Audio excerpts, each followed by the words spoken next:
keterkaitan antara ekonomi, sosial, dan juga lingkungan. Keterkaitan antara ekonomi, sosial, dan lingkungan adalah hal yang kompleks dan penting dalam konteks pembangunan berkelanjutan.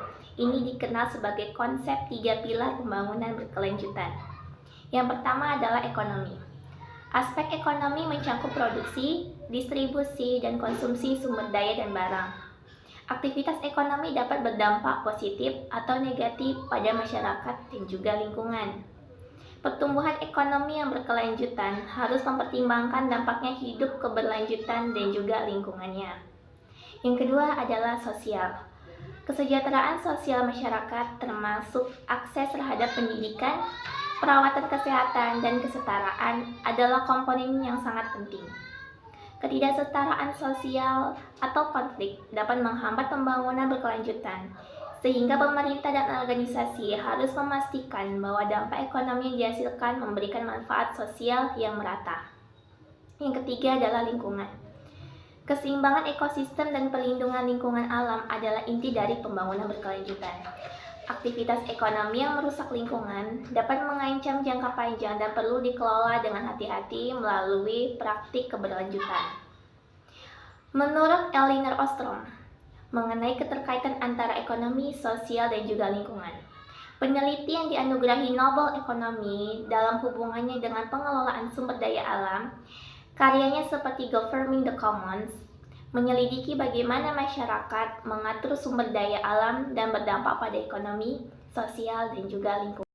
Materi yang kedua yaitu peran manusia sebagai makhluk berpikir, sosial, dan juga ekonomi. Menurut pendapat saya, peran manusia sebagai makhluk berpikir, sosial, dan juga ekonomi memiliki peranan yang sangat penting dalam kehidupan dan juga perkembangan masyarakat.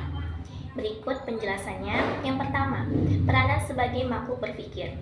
Manusia memiliki kemampuan berpikir dan rasional yang tinggi. Ini memungkinkan mereka untuk memecahkan masalah, merencanakan suatu tindakan, mengembangkan pengetahuan. Manusia dapat menciptakan teknologi, ilmu pengetahuan, seni budaya berdasarkan pemikiran mereka masing-masing. Yang kedua, peranan sebagai makhluk sosial. Manusia adalah makhluk sosial yang secara alami cenderung berinteraksi, berkomunikasi, dan membentuk hubungan dengan sesama. Peran sosial manusia melibatkan berbagai aspek, mulai dari keluarga, teman, komunitas, hingga masyarakat luas. Interaksi sosial ini membantu manusia memahami empati, kerjasama, dan membangun norma sosial yang mengatur perilaku mereka. Sosialitas manusia juga memungkinkan mereka untuk berbagi pengetahuan, pengalaman, dan juga sumber daya alam. Yang ketiga, peranan manusia dalam ekonomi. Manusia juga memiliki peranan krusial dalam aspek ekonomi. Mereka menciptakan, mengelola, dan mengembangkan sistem ekonomi yang melibatkan produksi, distribusi, dan konsumsi barang dan jasa. Manusia bekerja untuk memenuhi kebutuhan ekonomi mereka, menciptakan lapangan pekerjaan, dan juga menggerakkan perekonomian mereka. Mereka juga terlibat dalam pengambilan keputusan ekonomi seperti investasi, tabungan, dan konsumsi yang memiliki dampak pada pertumbuhan ekonomi dan juga kesejahteraan sosial. Materi selanjutnya adalah masalah sosial.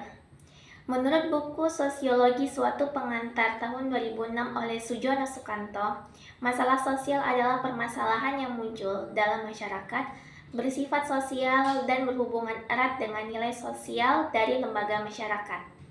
Dalam buku Pengendalian Masalah Sosial Melalui Kearifan Lokal tahun 2015, karya Mas Rizal dan juga teman-temannya, masalah sosial merupakan permasalahan yang muncul dalam masyarakat, bersifat sosial, dan lembaga kemasyarakatan. Contoh masalah sosial yang ada di Indonesia yaitu yang pertama kesenjangan sosial, kedua kemiskinan, ketiga kriminalisasi, keempat wabah penyakit menular, kelima pengangguran, keenam konflik SARA, ketujuh kesenjangan hukum, kedelapan kenakalan remaja, 9 lingkungan hidup, dan 10 korupsi. Contoh masalah sosial di lingkungan sekitar yaitu yang pertama keamanan, kedua sampah, ketiga sungai kotor, dan keempat kekurangan air bersih.